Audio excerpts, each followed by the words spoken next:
ये है news reporter network. आप देख रहे हैं न्यूज रिपोर्टर लाइव, सोच आपकी, आवाज हमारी। नमस्कार, आप देख रहे हैं न्यूज रिपोर्टर नेटवर्क और मैं हूं आपके साथ रिया कुमारी। खबरों की शुरुआत करते हैं, लेकिन एक नजर हेडलाइंस पर। आज से चारधाम यात्रा का आगाज, सीएम ने बसों को हरी झंडी दिखाकर किया रवाना। गंगोत्री धाम में मुखबा से गंगोत्री के लिए विदा हुई मां गंगा की डोली, कल खुलेंगे भक्तों के लिए धाम के कपाट। उत्तराखंड में वन भूमि में बनी 100 मज़ारें तोड़ी, कई निशाने पर धार्मिक स्थलों के नाम पर 1000 से अधिक अतिक्रमण। बाबा केदार की डोली ने ओंकेश्वर मंदिर से धाम के लिए किया प्रस्थान, आज पहुंचेगी पहले पड़ाव। अब खबर विस्तार से। उत्तराखंड राज्य आंदोलनकारियों ने सरकार से 10% आरक्षण को जल्द से जल्द धरातल पर लागू करने की मांग करी है। धामी ने 14 मार्च 2023 को राज्य आंदोलनकारियों को 10% आरक्षण वाले प्रस्ताव को पारित करा था, जो अभी तक राज्यपाल ने अनुमोदित नहीं किया है, जिससे नाराज होकर आज राज्य आंदोलनकारियों ने मुख्यमंत्री धामी से अपील की है वो जल्द से जल्द शिक्षक आरक्षण को धरातल पर उतारें। देखिए, मेरा जो अनुभव है, मेरा अनुभव यह है, मैंने ये पाया, जैसे एक विशिष्ट इसी मामले का उदाहरण ले लेता हूँ। वह मैं कह रहा हूँ कि जो PIL थी 67, उसमें ये पेश हुआ सरकारी अधिवक्ताओं की लापरवाही के कारण। तो होता क्या है, कोर्ट में एक दिन एक अधिवक्ता खड़ा होता है, अगले दिन दूसरा होता है, ठीक है। तो जिस दिन जो खड़ा होता है वो सरकार होता है, सीट पर जो अधिकारी आज बैठा है वो सरकार है, सीट पर जो मंत्री बैठा, अकाउंटेबिलिटी नहीं। हाँ, आगे बढ़ो। तो इस अकाउंटेबिलिटी के कारण जो है मामले लटकते चले जाते हैं। ये मामला सिर्फ 5 मिनट का है, जिसमें 10 साल लगा।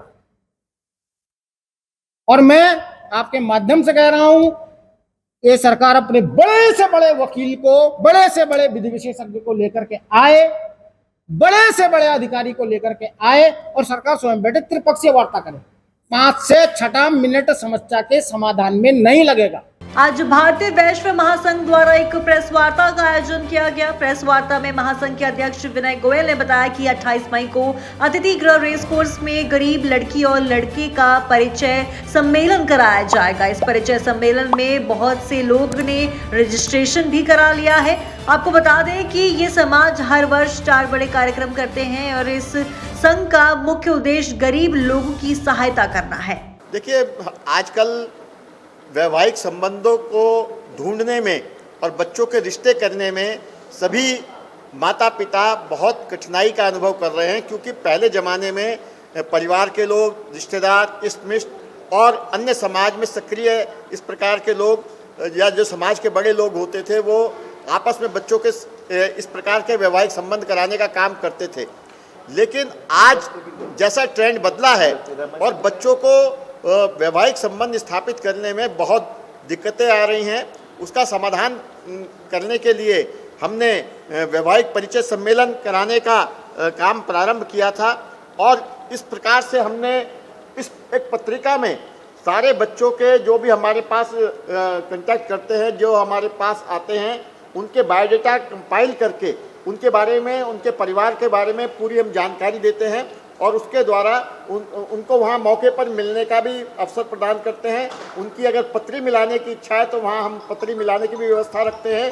और अगर कोई गरीब कन्या है और परिवार चाहता है कि समाज उसमें उसके विवाह में सहयोग करे, तो हम उसमें भी सहयोग के लिए तत्पर रहते हैं। पहाड़ों की रानी मसूरी में यातायात व्यवस्था और जाम के जाम से निजात दिलाने को लेकर उत्तराखंड सरकार मसूरी के विभिन्न क्षेत्र में पार्किंग का निर्माण कर रही है, लेकिन उत्तराखंड पर्यटन विभाग द्वारा 32 करोड़ से निर्मित मल्टी लेवल पार्किंग धूल फाक रही है। पार्किंग जो किंगरेक पे पार्किंग जो बनी है, हरा हाथी कहूँगा, उसे सफेद हाथी नहीं कहूँगा, वो उसको सरकार को, प्रशासन को और पर्यटन विभाग को सोच समझकर इस प्रकार से PPP मोड पे देना चाहिए कि उसका लाभ स्थानीय जनता को भी मिले, मसूरी के नागरिकों को मिले और साथ साथ पर्यटकों को भी मिले। और जो हमारी टैक्सी, जो बाहर की टेम्पो ट्रैवलर गाड़ियाँ आती हैं, बड़ी गाड़ियाँ जिनको पार्किंग की सुविधा नहीं मिल पाती है मसूरी के अंदर, उनको वहाँ खड़ा किया जाना चाहिए और ये सब जल्द से जल्द मसूरी में सुविधा उपलब्ध होनी चाहिए। तो वो पार्किंग, मुझे लगता है, एक तो उसकी लोकेशन कह लीजिए, उसका बनावट कह लीजिए, कहीं ना कहीं कोई खामी है जिसका खमियाजा आज मसूरी के समस्त लोग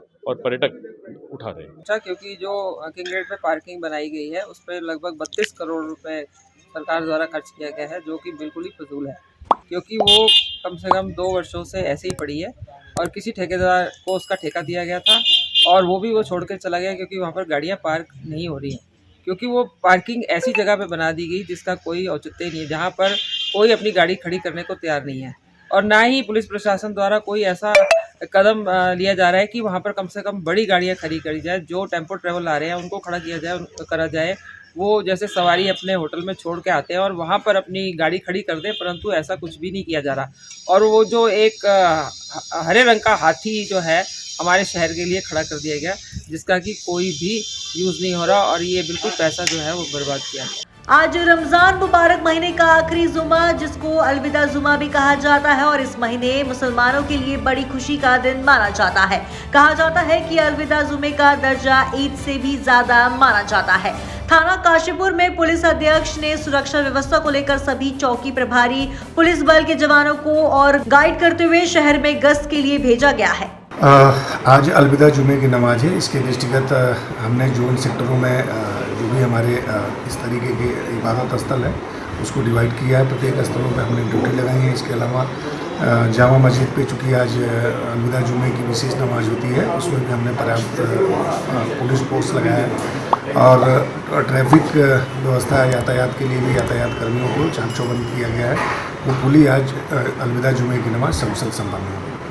आज किसान भवन देहरादून में कैबिनेट मंत्री गणेश जोशी ने उत्तराखंड राज्य जैविक और बीज प्रमाणीकरण परिषद की बोर्ड बैठक में प्रतिभाग किया और साथ ही उन्होंने बताया कि NIC सेक्टर बनाने में विचार किया जा रहा है। सितारगंज, बाजपुर, गदरपुर में भवन के लिए प्रस्ताव आया था पूर्व में, जिसकी राशि 2 करोड़ रुपए थी। सर्किल रेट बनने के बाद 4 करोड़ 27 लाख हो गई है। आवश्यकता है और उस बीज के प्रमाण का काम जो संस्था करती है, आज विस्तार से सभी बिंदुओं पर चर्चा यहाँ पर हुई और जो हमारे हम कर्मचारी जो काम लें और उनकी स्वास्थ्य की चिंता न करें, उनके बारे में सोचें, ये भी ठीक नहीं है। हमने ये तय किया, आज बोर्ड की बैठक की, सभी कार्मिकों को SGHS के स्वास्थ्य लाभ दिया जाएगा, क्योंकि आज जिस प्रकार से इलाज महंगा हो गया है। क्योंकि एक प्रकरण मेरे सामने आया था जिसमें 50,000 से ऊपर के बिल को पास करना था, तो हमने इससे बढ़िया बेटर ये कि इसमें अनलिमिटेड जितनी भी खर्च आएगा सरकार वहन करेगी। इसी प्रकार जो हमारा NIC सेक्टर बनाने पर विचार हम कर रहे हैं, सितारगंज, बाजपुर, गदरपुर में भवन के लिए भूमि खरीद का एक प्रस्ताव आया था पूर्व में, जिसकी राशि 2 करोड़ रुपए थी। सर्किल रेट बढ़ने के बाद वो बढ़कर लगभग 4 करोड़ 27 लाख रुपए हो गई है और लगभग उतना ही खर्चा उसको बनाने में आएगा। हमने उसको ड्रॉप कर दिया। हमने कहा इतना पैसे ब्याज से हम किराए पर ले सकते हैं, ये वेस्टेज जब बनी है। तो आज के इस खबर में बस इतना ही। देखते रहिए न्यूज रिपोर्टर लाइव। धन्यवाद।